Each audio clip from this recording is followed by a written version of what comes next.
Brittney Griner and OutKick being refused the credential for both West Coast Brittney Griner game and now East Coast Brittney Griner game. And here is the viral video clip of Brittney Griner appearing, in my opinion, to say white girls. She, through some, she's not really commented on this, which we'll get to, but my opinion, watching this a ton of times, I saw it posted by Bobby Barack from OutKick initially. It appears to me that Brittney Griner says white girl or white girls. Let's play that video full screen.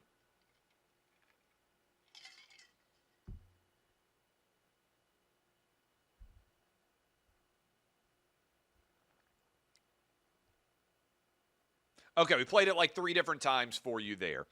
Now, this comes on the heels of the WNBA investigating Indiana Fever athletes, arguing, the fans, arguing that fans had said something racist to Angel Reese. They investigated. They found absolutely none of it. And the WNBA came out and said, basically racism, homophobia, mistreatment will not be a part of our game.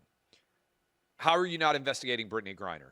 How have you refused to provide a statement to Brittney Griner, on Brittney Griner's behalf, from the Atlanta Dream, from the WNBA, to OutKick? Because we've asked. So we asked the WNBA, are you investigating Brittney Griner? We've asked the Atlanta Dream, what did Brittney Griner say? We've asked Brittney Griner's representatives, what did you say here? She's made zero comment on this incredibly viral video. Again, I think she says white girl. I think she is insulting somebody based on their race. I think if Caitlin Clark said black girl after somebody on the court did something to her who was black, this would be a number 1 story in America. Caitlin Clark's career might be over. She would be suspended immediately. It would be a huge story, as every single one of you listening or watching me right now understands. Okay? So why did that not happen that they've responded? So they won't say anything. So as a sports media company, we decided, okay, we'll go to the games and we'll ask Brittney Griner directly. And we requested credential for a game on the West Coast. No. And we requested a credential now for a game on the East Coast. No. Now, after they said no, I'll take you behind the scenes a little bit. After they said no to the first one, I told our editor, managing editor, Gary Schreier, I said, Gary, they're not going to credential us for any game. We should go ahead and go public with the fact, this was 10 days ago or whatever it was, we should go ahead and go public. He said, no, there's no way the Sun are going to refuse to credential us. I said, I think they will. This is not a one-team decision. This is a top-down decision. The WNBA has decided they're not going to credential OutKick because we are being too critical of their athletes, of their coaches, and of the league itself. And they are living in a world where they think that Kamala Harris won the election and DEI is all that matters, and that there are one standard of speech for gay black women and another standard of speech for straight white women, and that's the world they live in. And OutKick trying to hold everybody to the same standard, even hold the WNBA to its express statements, they're going to see as a threat. So they're not going to credential us. And I was right. They didn't credential us.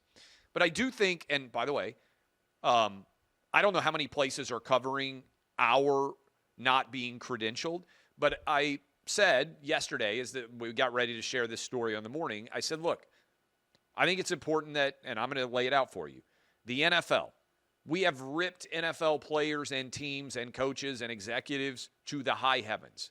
They've never refused an OutKick credential. The NBA, I have ripped the NBA to the high heavens, never refused a credential request. Major League Baseball, I don't know that anybody was more difficult on Rob Manfred, the commissioner of Major League Baseball, when they pulled the All-Star game out of Atlanta than me. Major League Baseball never refused an OutKick credential request. Big Ten, SEC, Big 12, ACC, every major conference athlete, every major college conference, we've been critical of at some point in time. Coaches, we may have been critical of. All of these different groups with huge audiences. Super Bowl, kind of a hard thing to get into. OutKick gets her credential for it. we have been critical way more of leagues that people care about a great deal more than the WNBA. Never had credentialing issues, to my knowledge. Now, sometimes they may not give us as many as we want, right? But that's par for the course because there are sometimes limited seats. Are you telling me, what is it, the Connecticut Sun and the Atlanta Dream, that there's not enough seats for the media that wants to cover that? Really?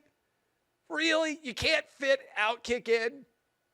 Because there are thousands of media members that want to travel to the middle of nowhere, Connecticut, to cover a game between them and the Atlanta Dream? NFL Super Bowl, everybody wants to go to. Hey, we got you, OutKick. We'll let you build a stage on Radio Row. We had one of the 4 or 5 biggest stages at the Super Bowl in New Orleans for the NFL. No issue. Dozens of people credentialed, no issues. Kind of a big deal, the Super Bowl. Connecticut Sun against the Atlanta Dream. Oh, sorry, we can't fit you. No. This is content-based discrimination, okay, against OutKick. And more importantly, this calls into question, and I don't know that anybody will write this article, but they should because they don't like me or they don't like OutKick in sports media because we're the rebels, we're the pirates, whatever, I get it. We're the bad guys. We wear the black hats. Let me just ask you this. What is the entire point of sports media in 2025? Every game is streamed. Every game is on television, on video somewhere. When I was a kid growing up, we needed someone to be covering games because otherwise we may not know what the actual outcome of a game was. So when I woke up in the morning, I had to get my local newspaper, and I might need to read an article about the game because I didn't get to watch it. I might need to see what happened in the game based on what someone wrote because otherwise I wouldn't be there and hadn't been able to see it myself. Not necessary anymore. There is zero value by and large in an actual game article about a game because people can all go watch the highlights for themselves. We can all go watch the games for ourselves. There's very little value in a traditional game article. That is an article written about what happened in a game. That used to be the entire purpose of journalism.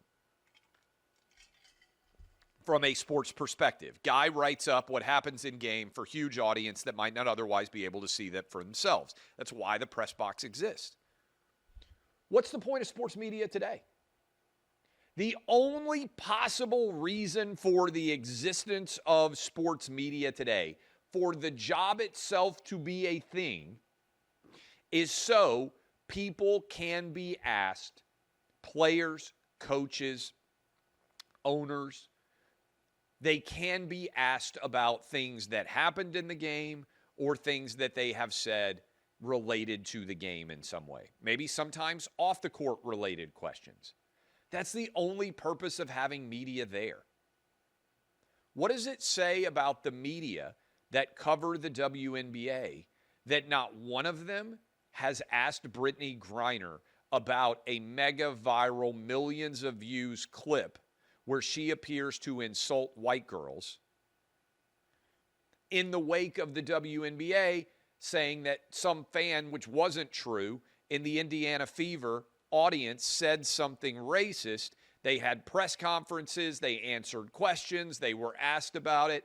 Everybody talked and asked about that statement that didn't even happen. No one is asking Brittney Griner about a statement that 100% happened on the sideline.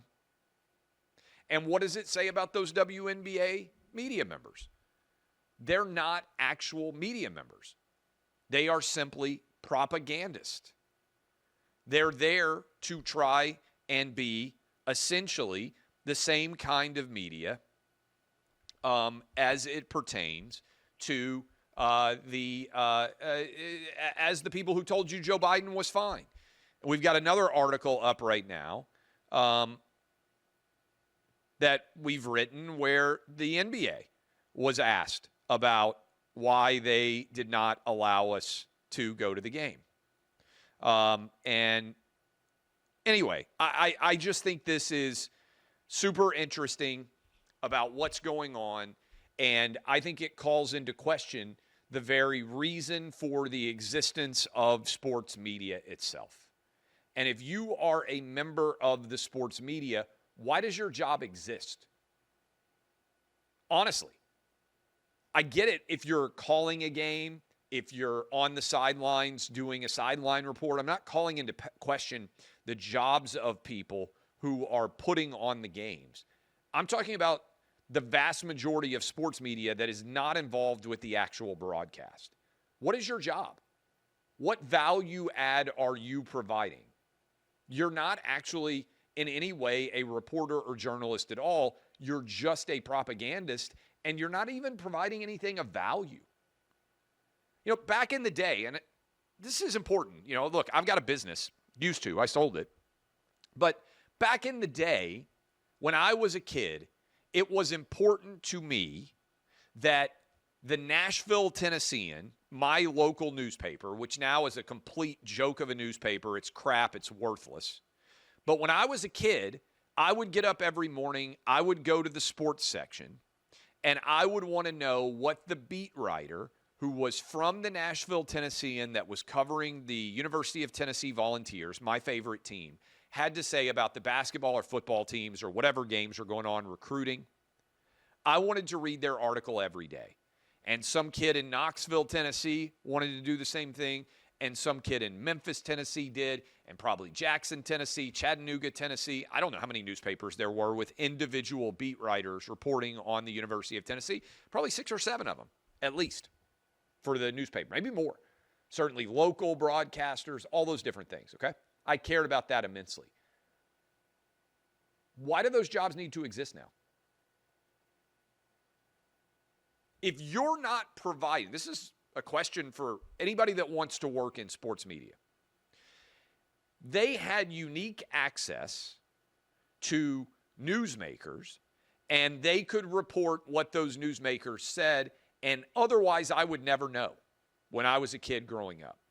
Now all those press conferences are available on television, digital now. What value are you actually creating? This is a good question for anybody in media, anybody in business. What is your value add? I think it's a good life question. Some of the smartest guys I know are business guys, right? And they will apply wins over replacement value to everything in their life. It's kind of a fun way of thinking, right? Right now, let's use baseball for an example. Shohei Ohtani is more valuable, I would argue, than any hitter in Major League Baseball in the National League. And I would argue, you may disagree, that's why sports are fun. I would argue Aaron Judge is more valuable than any hitter in the American League right now. Best player National League, Dodgers. Best player American League, Yankees. You may agree or disagree, right? We could debate. There are other players out there, but that would be my argument right now as we sit on what's today, June 6th. And baseball has done a good job trying to quantify what is the value of those players over the average guy that would otherwise be in their position. And lots of athletes, lots of, analytics people will sit around and debate. You can do it for the NBA. You can do it for Major League Baseball. You can do it for NHL. Apply it to your own life. Are you providing a win over value of the average person that would otherwise be doing your job? If the answer is no, why do you have a job? I would argue to you that there isn't a single WNBA media member that is providing a win over nothing. Right? Does your coverage pay for itself? I don't think there's a single WNBA media member that the answer is yes. Well, why should it exist at all? Why should the entire industry of there being WNBA media members, why should anyone exist in that arena? Because you aren't providing anything of value. I think you can apply this everywhere. Are you better than the average roofer? Are you better than the average car salesman? Are you better than the average teacher? If the answer is no, you shouldn't have a job. If you can't get to the standard of averageness in your job, then your job shouldn't exist. And I think in an AI world, a lot of those jobs are going to vanish. And I think it's such an interesting question in sports media. Nobody's going to cover OutKick, by and large, not getting access to the WNBA. But if, God forbid, the New York Times didn't get to go to Jets camp, everybody in America would be weighing, oh my God, the New York Times didn't get to go cover the New York Jets. How will America continue to exist? Will be everywhere. Yet that New York Times Jets reporter is not going to provide anything of any real value. Most beat reporters this day and age provide nothing of actual value because their information has almost no value because it's widely distributed immediately.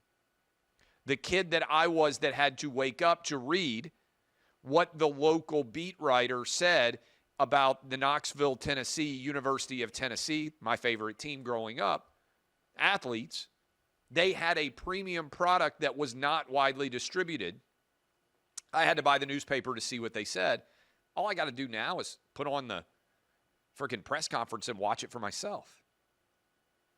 And so I think all of this getting layered together is a profound example of why OutKick is thriving and why everybody else in sports media, by and large, to a large extent, is collapsing because they don't even do the most basic thing, which is ask a person in a prominent position a question about something that they did that is receiving substantial attention because they're afraid if they do it, they won't continue to get access. But what are you doing with the access you get? Nothing. I think it's a big story. I really do. And that's why I had Dan Zakrzewski on Clay and Buck today to talk about it. And that's why I hope other people will start to have a discussion surrounding it. Do you want sports leagues and teams to protect their athletes from having to answer questions about things that they do in public? I don't think that should happen. And look, I think you can say, oh, well, you know, Trump, but Trump answers more questions from the media than anybody. So if Brittney Griner were getting asked this question by tons of other people, as have had the option to do and no one has done, then I would say, okay, there's something to this. But I actually think it's connected to the same reason that Joe Biden was protected from having to answer real questions, because most media, and I think it's way more so on the left than it is the right, but there are people on the right too, but most media exist to be propagandist. Not to ask real questions, not to hold people accountable for principled reasons, just to be propagandist.